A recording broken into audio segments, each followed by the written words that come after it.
बिस्मिल्लाहिर्रहमानिर्रहीम। Students BS chemistry physics first semester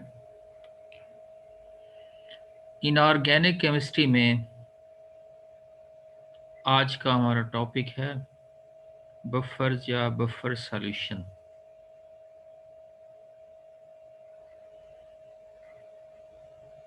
buffers या buffer solutions उसे हम डिफ़ाइन तो करते हैं कि ऐसे सॉल्यूशंस जो पीएच को चेंज ना होने दें या पीएच किसी सॉल्यूशन की उसे मेंटेन रखने की सलाहियत रखें या उसमें चेंज को रेजिस्ट करें। Solutions that have ability to resist change in the pH called buffer solutions.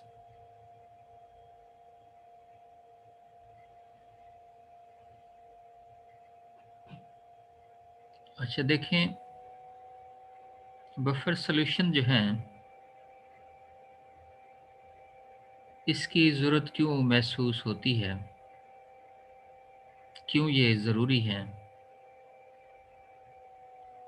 इनकी जो तैयारी है, जो इब्तदा इनकी है, वो तकरीबन ये हिस्टोरिकली कहा जाता है कि वर्ल्ड वार जब शुरू हुई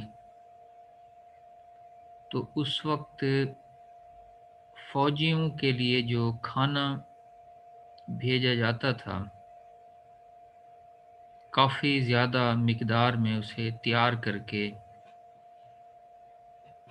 तो छावनी या जो मैदान जंग होता था वहाँ तक पहुँचते पहुँचते वो स्पैल हो जाता या ख़राब हो जाता।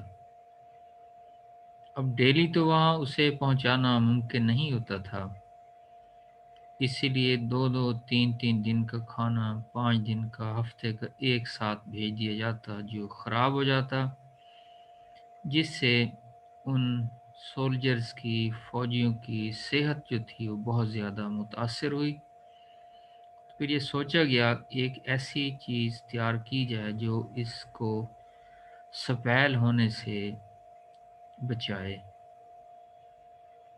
हम रोज़मर्रा ज़िंदगी में देखते हैं कि हम अगर खाना बच जाए तो कुछ आवर्स के बाद वो स्पैल हो जाता है, ख़राब हो जाता है। दरअसल उसकी पीएच बदल जाती है। तो बहरहाल ऐसा सॉल्यूशन जो पीएच को मेंटेन करने की सलाहियत रखे, थोड़ा बहुत एसिड या अल्कली उसमें ऐड भी हो जाए, तो उससे हम बफर सॉल्यूशन कह देते हैं। ह्यूमन ब्लड जो है इसकी पीएच 7.35 पे मेंटेन रहती है। अगर ये कम हो जाए 7 तक या बढ़कर 8 हो जाए तो बहुत ख़तरनाक, लाइफ भी ख़तरे से दो-चार हो सकती है। इसके अलावा इसके बहुत सारे इस्तेमालात हैं, एंड पर हम इसकी एप्लीकेशंस को भी स्टडी करेंगे सेपरेटली। इनकी कंपोजिशन क्या है, दो चीज़ें ज़हन में रखेंगे। वीक एसिड और उसमें उसी वीक एसिड का एक साल्ट होगा जो किसी स्ट्रॉन्ग बेस के साथ हो। ऐसे सॉल्यूशन को हम एस्टिक्स बफर सॉल्यूशन कह देते हैं और इसकी पीएच 7 से बिलो होगी। फिर कुछ वीक बेसेस हैं या उसका साल्ट विद स्ट्रॉन्ग एसिड होगा,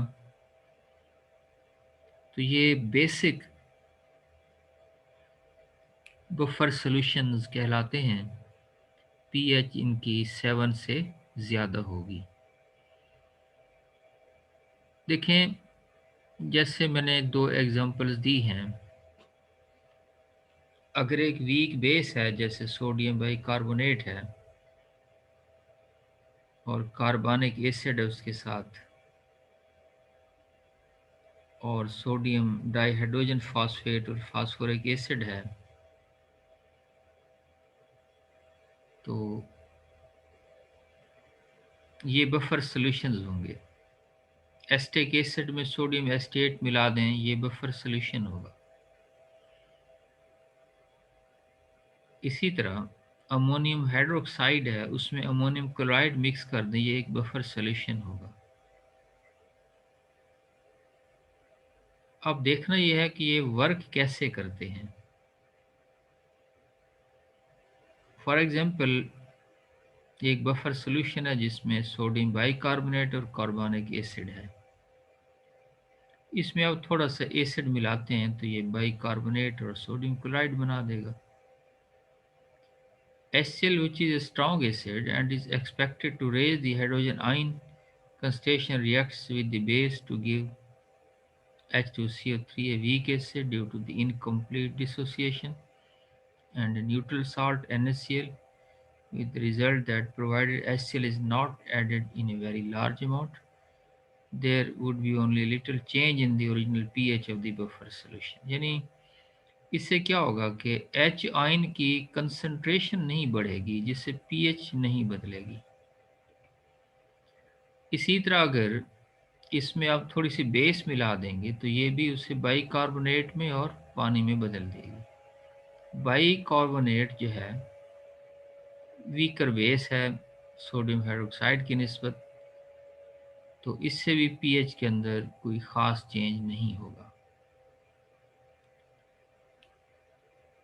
अच्छा, देखें, ये तो इसका हमने नोट किया कि कैसे ये मेंटेन रखता है पीएच को।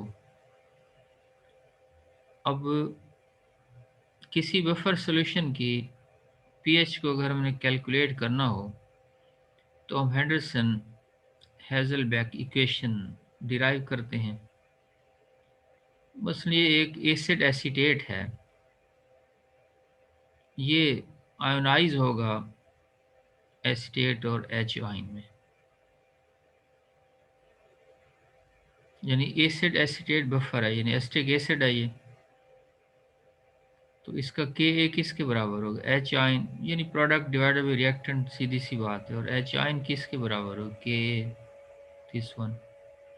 इसके लॉग ले लें, नेगेटिव लॉग, जो p H is equal to p K plus log of this over this.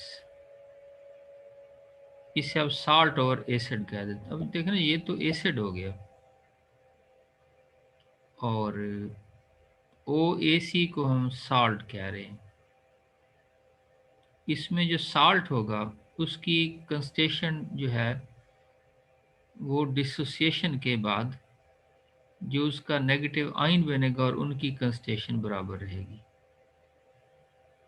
तो बहरहाल बेस्ट बफर क्या होगा जिसमें साल्ट और एसिड की कंसंट्रेशंस बराबर हों। तो log ऑफ 1 हो जाएगा, दैट इज इक्वल टू 0। तो पी एच पी के ए के एग्जैक्ट बराबर होगी। ये इसके लिए कुछ समझने के लिए ना बुक में कुछ न्यूमेरिकल्स मेंशन किए हुए हैं, तो आप इसे बेहतर अंदाज में नोट कर सकते हैं। ये पीएच कैलकुलेट करने का है। बफर सॉल्यूशन फॉर बेसिक भी हो सकता है, यहाँ पी ओ एच आ जाएगा, यहाँ p K b plus log of salt over base बन जाएगा। तो ये दोनों के लिए आप इसे अप्लाई कर सकते हैं। इसके लिए आप एफएससी बुक से भी हेल्प ले सकते हैं, और इस किताब में भी जो कुछ एग्जाम्पल सॉल्व की हुई हैं इसी को समझने के लिए, you can also consult that book. अब ये एप्लीकेशंस आ गई बफर्स की। जैसे अभी मैं कह रहा था कि बफर सॉल्यूशन जो इसकी एक इंडस्ट्रीज़ के अंदर बहुत ज़्यादा इम्पॉर्टेंट है। Electroplating, manufacturing of leather, photographic materials, dyes, pigments, in bacteriological research, culture, media। तो buffers are used extensively, analytical chemistry to calibrate pH, human blood 7.4 पर हम इसे बफर करते हैं bye means of bicarbonate, phosphate and complex protein system. For human body, the function normally, the blood pH must stay within the range of 7.35 and 7.45. If the pH of the person's blood drops below, one said to have acidosis or low blood pH. It can cause disorientation and coma. An anxiety attack or hysteria can cause a person to breathe rapidly. Under these conditions, the blood pH may rise to 7.6 or 7.7 within minutes, resulting in alkalosis, which causes vomiting. Common buffers with their pH values are equal to, तो ये इनकी values दी हुई हैं। तो बस ये आज का हमारा लेक्चर था। और ये लास्ट में छोटा टॉपिक है buffer capacity. Ability of a buffer to prevent significant change in pH is directly related to the total concentration of the buffering species as well as their concentration ratios. Buffer capacity of solution is defined as the number of equivalents of strong acid or base needed to cause 1 liter of the buffer to undergo 1 unit change in pH. The buffer capacity is dependent upon the concentration of the conjugated acid-base pair.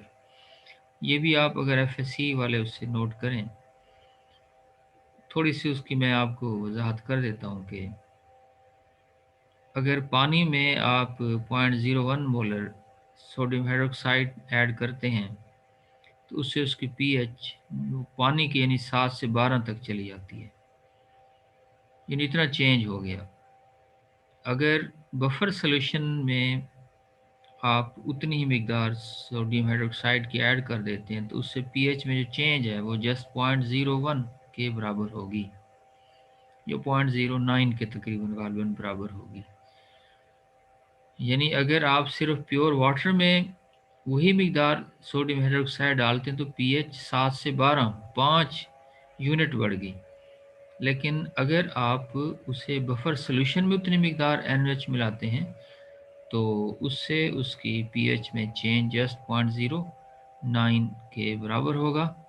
ये एक numerical calculated है, आप उसे भी देख सकते हैं। तो आज का लेक्चर कंप्लीट हुआ। Thank you very much. अल्लाह हाफिज़। अल्लाह की अमान।